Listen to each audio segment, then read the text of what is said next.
Përshëndetje dhe javë të mbarë. Ky mesazh është për të gjitha ju gratë shqiptare. Sot unë merita dua të flas për të gjitha gratë shqiptare. Për ne që shpesh jemi ndjerë të padukshme, që kemi mbajtur barrën e të tjerve, duke pritur që ne të na shikojnë, duke filluar që nga babai, gjinia e parë mashkullore që kemi njohur, dhe nëna jo.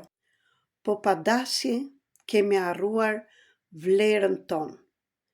Jo thjesht ne femrat shqiptare u mirëpritëm, që në fillim, kur lindeshe një femër, qanin dhe trart, i thotë një thënie kolektive në Shqipëri. Kemi ardhur me atë energji që në fillim, që femra nuk ka vlerë, dhe femra e vërteta është që nuk është vetëm këtu për të shfrytëzuar. Ato bindje të mëparshme, të brezave të mëparshme na kanë ndjekur deri tani. Dhe si gjithmonë dua të ndaj përvojën time me ju. Edhe unë jam njëra prej jush, një fëmijë që pritesha të behesha djalë dhe u bëra çun.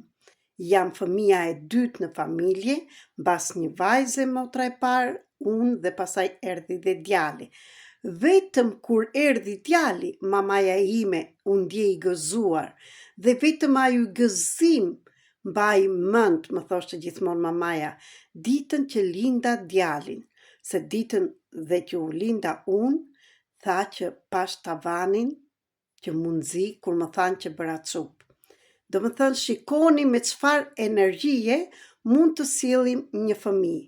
Dhe këtu po ju bëj thirrje dhe ju nënave të gjitha, dhe do flasim dhe ditët e mëvoshme, çfarë trajnime të ndryshme të organizojmë që të bëjmë lirimin e të gjitha këtyre blokadave të fëmijëve që kemi sjellë në jetë dhe të ndalohet këtu të shkëputet ai zinxhiri i vuajtjeve, i mjerimit e mospranimit të gjinisë femërore.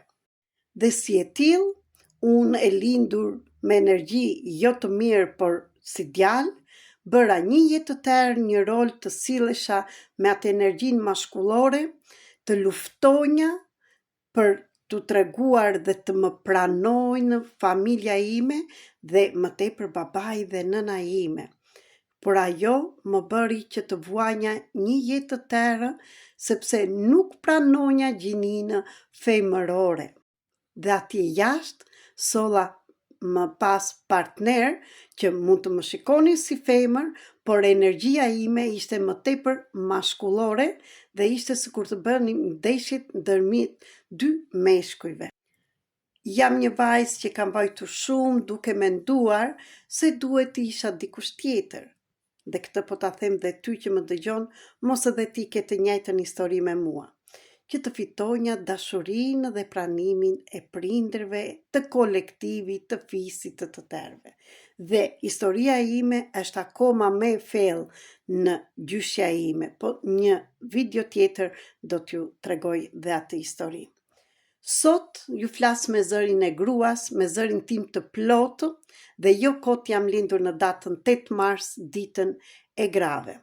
Ndaj, dua t'ju them të gjithave juve grave shqiptare, kudo që jeni, me zërin e fortë që ne nuk kemi nevojë të ndryshojmë rolin, por jemi të vleshme, të dashura dhe të pranuara kështu si jemi, sepse ne si shpirt kësaj radhe zgjodhëm të beheshim femra, dhe jo kot ju të gjitha femrat që më shkruani, të gjitha juve që bëjmë terapi personale dhe në grupe, që vuani shpirtërisht dhe nuk ndjeni me vlera dhe keni të drejtë.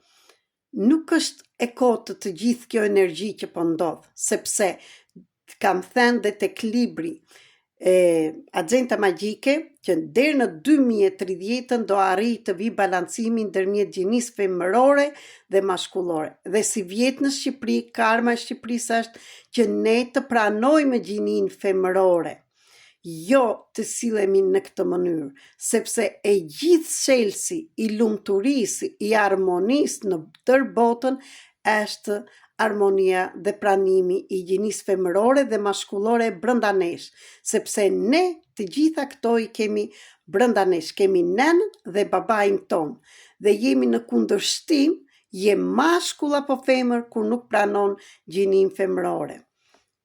Kjo është vuajtje, kjo është mjerim dhe kjo është trishtim dhe dëshpërim, nuk është gëzim. Ndaj dhe Shqipëria është një vend që ka më tepër dëshpërim, trishtim, probleme, ato vrasje që po bëhen nga burrat te gratë duhet të ndalohen.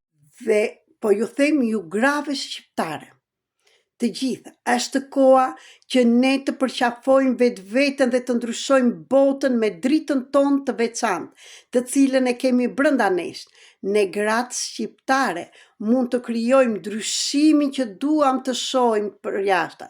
Përqafojeni veten, shkëlqeni dhe tregoni botës se kush jeni, po me gjininë femërore, se ato jemi dritë, jemi gjithë. Dhe tani po ju lexoj pak disa fragmente nga libri i ri që kam filluar të shkruaj, për të gjithë ju që më ndiqni, si një grua doli nga hijet në dritë, si një grua zbërthevi zinxhirët nga paraardhësit.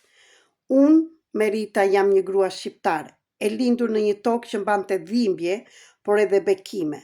Jam rritur në mungesa, me mungesa përqafimesh, mungesë pasigurie, mungesë të fjalëve të ngrohta.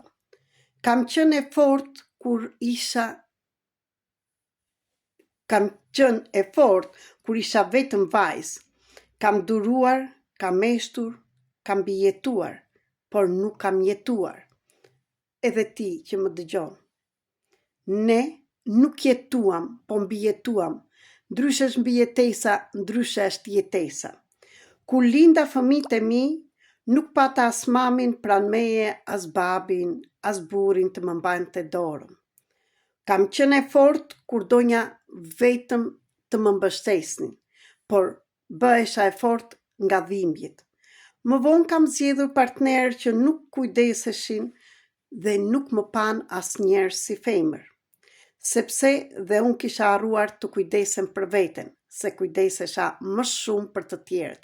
Ashtu si edhe ti femër, që e shikon, punon tër ditën, lufton dhe nuk shikon veten, sepse të thanë që je e vlefshme vetëm kur shërben tek të tjerët. Je një shëbëtore, nuk je dhe ti e barabartë me burrin. Por shpirti im nuk o që dorë kurrë, nga e drejta. Kam kërkuar rrugën e shërimit për veten time të shikoj plagët, se e di shumë mirë që kam ardhur në 8 mars, në ditën e grave, dhe kam ardhur që me zërin tim të dëgjohet ndërmjet meje, të dëgjohen gratë dhe të vlerësohen sepse janë. Nuk kemi nevojë të tregojmë as edhe gjikundi vlerën tonë, dritën tonë, sepse ne jemi fëmijët më të dashur të Zotit, si edhe ti mashkull, por erdhi koha të na pranoni si një qenie hyjnore, me vlera, me dritë, ashtu si jeni dhe ju. U bëra terapiste nga dhimbjet e madhe që kam kaluar dhe nga dëshira e madhe të isha ajo zana që bënja mrekulli dhe të shikonja njerëz të gëzuar, sepse në familjen time nuk shikonja gëzime, lumturi, dhe prisnja që t'i shikonja prindrit e mi të gëzuar, maman time të qeshte, dhe ajo ishte gjithmonë e trishtuar. Trishtimin e saj e merrnja unë dhe e kisha sjell deri tani. Por tani kam vendosur me zërin tim që të sjellim, të largojmë trishtimin, të sjellim gëzimin, sepse na ta. Për këtë kam udhëtuar në Greqi dhe më se 30 vjet jetoj këtu, që të fitonja lirinë dhe të kuptonja që një grua është e vlefshme dhe kudo që të jetë, dhe çfarëdo që të bëjë. Pavarësisht se në Shqipëri dhe mbase ishte gjë e keqe që një femër të linte dhe burrin. Zgjodha rrugën e shërimit, të besha terapiste shëruese shpirtërore në Shqipëri dhe në Greqi, dhe me sistemin përfaqësik është sistemi që shron plagët e familjes dhe çdo gjë duhet të vijë në sistem. Jo thjesht e kam zgjedhur këtë zë për ty o